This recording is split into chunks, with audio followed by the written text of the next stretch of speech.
निर्मल जी, चुनाव आयोग यहाँ से जा चुके हैं और एक जलेबी बनाकर यहाँ से गए हैं। क्या लग रहा है आने वाले वक्त में यहाँ पर विधानसभा के चुनाव होंगे? एक सवाल। दूसरा ये रहेगा कि जिस हिसाब से जम्मू कश्मीर के इस वक्त पॉलिटिकली नेता अलग अलग हो चुके हैं, पीडीपी साथ छूट चुकी है, नेशनल कॉन्फ्रेंस ने कहा है हम कांग्रेस के साथ नहीं लड़ेंगे, आप किस तरह देखते हैं इसको? देखिए, सबसे पहले तो जो आपने ये सवाल किया है कि चुनाव आयोग जो दौरा करके गया और उसके बाद जो पत्रकार वार्ता करके गया है वो इस तरीके से लग रहा है और जम्मू कश्मीर में ऐसा महसूस हो रहा है कि वो अपनी सफाई देने के लिए आया था चुनाव आयोग कि हमारी विश्वसनीयता और क्रेडिबिलिटी के ऊपर कोई फर्क ना पड़े।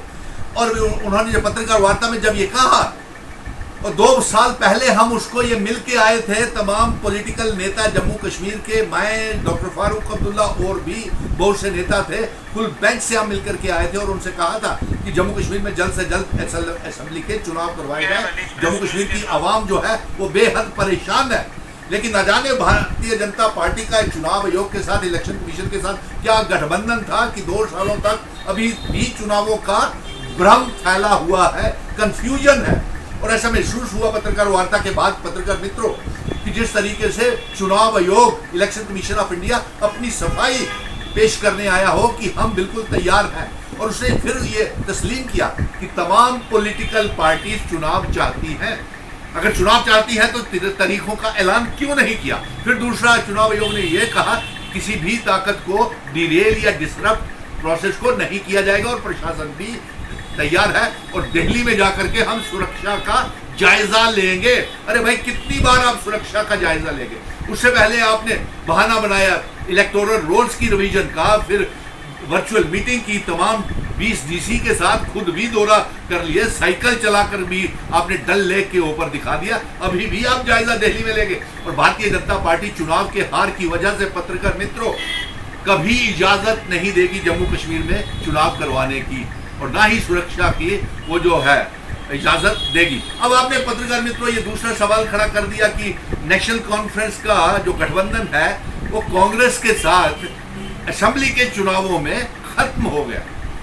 देखिए भाई, National Conference, doctor Farooq Abdullah, Omar Abdullah साहब एक कदावर नेता हैं, नेशनल इंटरनेशनल लेवल के नेता हैं। सबसे बड़ी पुरानी जमात है नेशनल कॉन्फ्रेंस जम्मू कश्मीर की। जिस तरीके से हमारे डोगरा महाराजा हरि सिंह जी का एक इतिहास है जम्मू कश्मीर रियासत को लेकर के, उसी तरह जम्मू कश्मीर की सियासत में शेख मोहम्मद अब्दुल्ला, डॉक्टर फारूक अब्दुल्ला साहब का एक अपना किरदार है।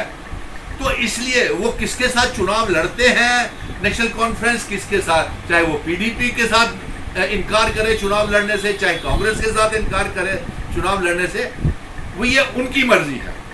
और अब कांग्रेस किसके साथ चुनाव लड़ना चाहती है, किसके साथ नहीं लड़ना चाहती है, कांग्रेस नेशनल पार्टी है, वो उसका वो मुद्दा है। सुनील डिम्पल किसके साथ चुनाव लड़ना पसंद करें? क्योंकि आपको भी कहीं ना कहीं किसी ना किसी पार्टी के ऑफर तो आ ही रहे होंगे। जी देखिए, अब ये सवाल मुझे पत्रकार मित्र पिछले 1 हफ्ते से, जब से फारूक साहब ने ये ऐलान किया है कि कांग्रेस के साथ गठबंधन नहीं करेंगे, शायद इसीलिए ये तमाम पत्रकार के दिल में ये आ रहा है कि मैंने Congress, national conference, PDP, Jammu के संगठन और कश्मीर के संगठनों को इकट्ठा बिठाया। आज सारे अलग अलग हो गए, तो हमारा क्या कहना है? देखिए, चुनावों से ज्यादा मेरे लिए जो अहम बात है वो ये है कि मैं जम्मू कश्मीर में आर्टिकल 370 की बहाली चाहता हूं जो महाराजा हरि सिंह जी ने दी थी।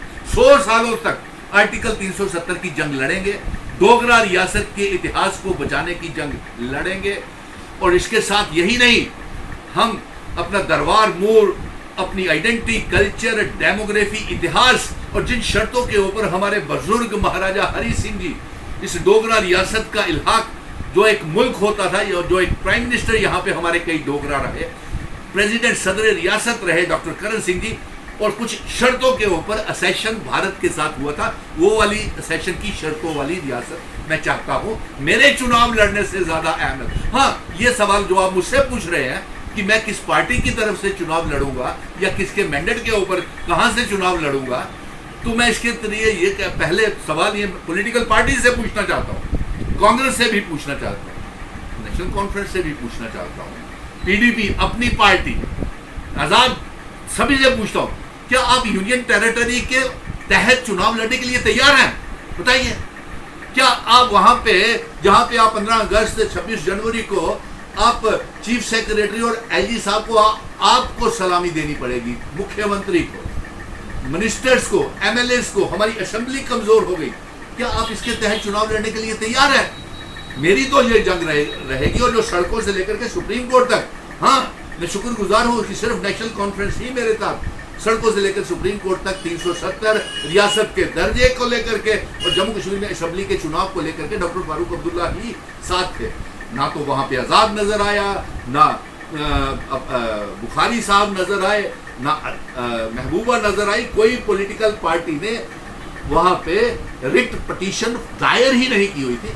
और ये फैसला जब मैं करवा के लाया हूं कि असेंबली के चुनाव हो, रियासत का दर्जा मिले, फिर आपको इतनी कुर्सी का लालच क्यों है? अभी तो मुद्दे और भी हैं, लेकिन चलिए मैं ज्यादा नहीं कहता। आप यही बता दीजिए कि 370 की वापसी, इंस्ट्रूमेंट ऑफ असेशन की शर्तें, रियासत के दर्जे के तहत चुनाव, जो एलजी और सुप्रीम कोर्ट को जो ताकत दी गई है, उसके ऊपर आपका क्या स्टैंड है? क्योंकि मेरा मुआक्कब है, मैं जम्मू कश्मीर, लद्दाख, पीओके, गिलगित बल्टिस्तान को जम्मू कश्मीर रियासत का और भारत का हिस्सा बनाना चाहता हूँ। और रहा जो पत्रकार मित्र मुझसे ये बार बार पूछते रहते हैं, प्रपोजल्स बहुत सी पार्टियों के मैंडेट और टिकट की ऑफर है, लेकिन उससे पहले हमें कुछ मुद्दों को सेटल करना है। मैं लाइक माइंडेड पार्टी के साथ, किसी के साथ भी मिशन स्टेटहुड अलायंस करने के लिए तैयार है, जो हमारे सियासी मुआक्कब के ऊपर चलेगा। 370 इल्हाक की शर्तें, रियासत के दर्जे के तहत चुनाव और इंस्ट्रूमेंट ऑफ असेशन की शर्तों को लागू करेगा।